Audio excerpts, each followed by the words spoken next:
hi ma'am आई हजिक से कोई sport से मणिपुर स्टेट म्यूजियम नी अदा अंगांग सिंगी मनुंग दा संग्रे दो आइना सिदा मपानदा कैनों ख याम इंटरेस्टिंग ओइबा कैनों ख उबा हाइतारे अदुगी दुगी आई मपानदा लै जहोबनी हजिक ओहन जरके यामना फजबा अदुगुम लबा ngasi से स्टेट म्यूजियम मनुंग सिदा कोगी स्ट्रक्चर हाइतारे कोगी मूर्ति साबा को मूर्ति साबा ऊन साबा अदुगुम मूर्ति सिंगी एग्जिबिशन अमा लैबा माले अदुगी मी मैम कोई मूर्ति सारामे मोय साबा मूर्ति सिंजे ओहन जरके मैम सिदा लैरे तो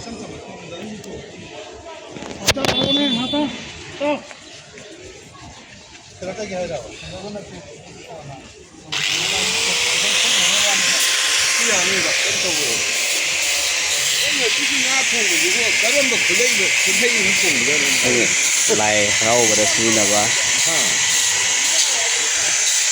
सिनोसी मालिक अते सोंगिसिना खोगी निंगम खोगी निंगम गा लेनबा अदुगुम मूर्ति अमखकने हाइतारे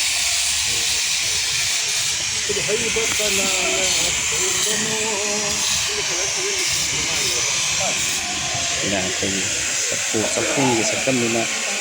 डिटेल्स अखोने हेक हंगुबसु नुंगाइजद्रे मरमदि एग्जिबिशन लैबनिनाको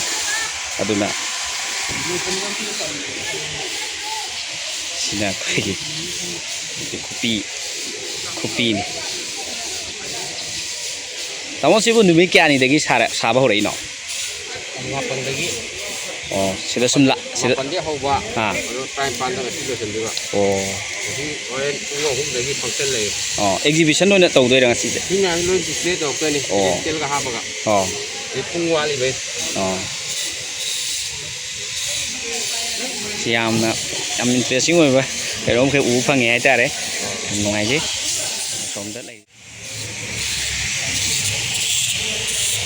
sungi sina khogi माइबी की सक्तम नि अदुगा सिना खोगी पेना गा सैजिंगा यावरे अदुगा सिना खोगी जगो खोगी कैजेंग लै उतली बि खोगी समना हायरा जगोई साबी मगे सम गनि अदुगा सिना चिंगी चिंगी नुपी अमगी सक्तमनी नांगंदा खोगी समपुरगा मतंबाटा मसाबु पोदुना बक सुबगे दुगुंबा सक्तमदुनी मुतीसे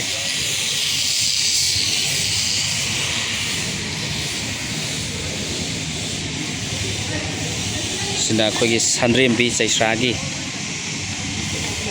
संद्रेमबी की ममा दा सैश्रागी ममाना खोगी हाइबोंग हेकपदा लिन नोइना थादरखिबगे दुगुंबा सक्तमदुनी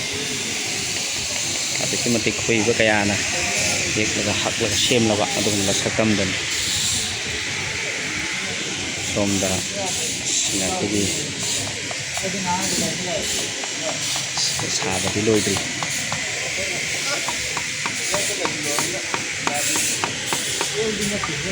तामोई जे नुपी ngaतरो सक्तम जे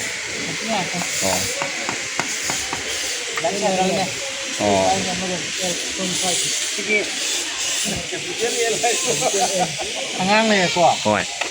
तेगी सम हगुलक का जागरप होय हेजे होय मकुम फरकपा ओके सिले हां हाने कथंसिन अहनगे अहनेबा कोई कस्टम जे कोई ngaना थंबिरamba होय इ तारगदी वाइबु अदुम देंगन देंगबिना तंगा थाना यादव बोलमा होय इ कांसेप्ट ओके थैंक यू सारिबा लाइसिगी डिटेल्स फजना हाइबिबगीदमते आम थागचरी लाइफ साइकिल ऑफ नुपी सिदादी नुपी की सक्तम नि अदुबु लाइफ साइकिल ऑफ ह्यूमन हाना हाइरसु याबा अदुगुंबा होय okay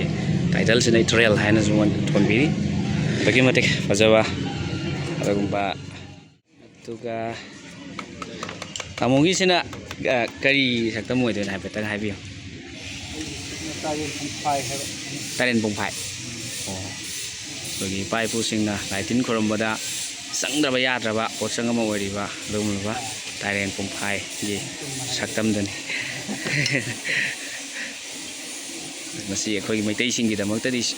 tana thana yadraba adugumba posak amane haiba tare yamna fajaba interesting oiba posak amani okay aduga tamungi sina kari saktam oidu na ha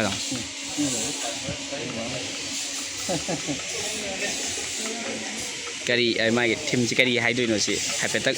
guess to ne ko po ya ma thora na lang ko na ngai le do o ni ko ha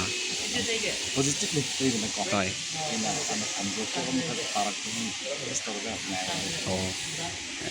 okay yamna thim chi am phajai hai tare yamna phajaba khoidi aina pamjaba posa ma khak shor dagi adi atya dagi bu oiro natraga u mkhong de phammaga natraga lepaga u dagi kai gum ma tarapa bu oiro yamna ikhau lang ngai je bagi adugum saktam aduni haibiri yamna phajaba ya thim amane hai tare thank you atuki matik phajaba ngasi je ai se excursion se lak pam dabo itaraga di state museum sida ngak ngai raga ngasi gi exhibition je yengjaba yabane adugo matang na matam na kudong chabadi phangre adugo exhibition yengba muk phangjadraga su exhibition to utkadori ba khodi mak taina hojik loina yengba phangjare masigi damakta sida khogi masigi muti singa sibu saba yawbiram riba adum laba khogi member khodi mak pu haninga lidana thagat ba phongdok sari khogi matik khajai haiba tare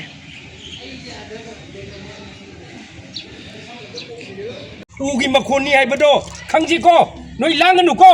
langbado chin liang jing je hoi langene lowe masi nungni makhon thokpra ugi makhon thokpra adu redi sigi hut forsin se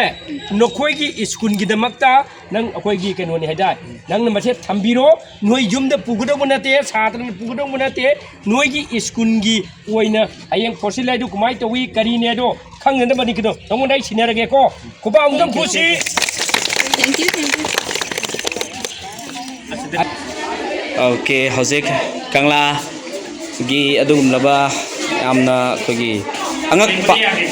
angakpa adugum laba posak ama khangne khoina aina hojik namjari base masi udagi kangla gi manung da hoba udagi on khraba adugum laba nung ni se udagi olakba nung ni ko mayam nung sida lairam liba sidi akhogi udagi onba adugum laba nung aduni masigi akhogi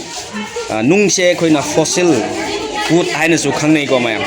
asi aduki matik angakpani ai punsida ngasina ahan bani asigi fossil wood chi uba hairiba sigi kano sina nung olaba adugum laba u haiba tare sahi lising kayagi mamangdagi hauduna lakraba adugum lo kanglagi ujaudagi onkiba adugum laba nungni nungngoni nungsijo amubaga nate angubani oliba nunga chi ko mayam angakpa koi kangla manung yamna fajaraba adugum lo angakpa saktam mani haina lauba yai ko mayam thank you